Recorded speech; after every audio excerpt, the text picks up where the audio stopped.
পুলিশদের ঘৃণা করবে সাধারণ মানুষ, বিবেক সম্পন্ন বুদ্ধিজীবীরাও। আপনারা সবাই ভুলে যাবেন AK-47 মতো মারাত্মক অস্ত্র পাওয়া গিয়েছিল আসামিদের কাছে।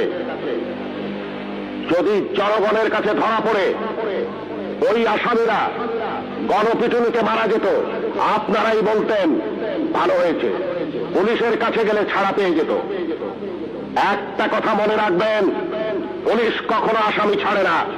আসামি ছাড়ার অধিকার শুধুমাত্র বিচার বিভাগের।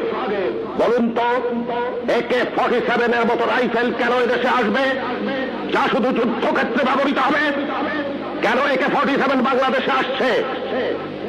কিসের আলামত? 9 শুটার বন্দুক কেন TCBর মাধ্যমে হাজার হাজার বন্দুক সাধারণ মানুষের হাতে তুলে দেওয়া হচ্ছে? কেন? কে জবাব দেবে?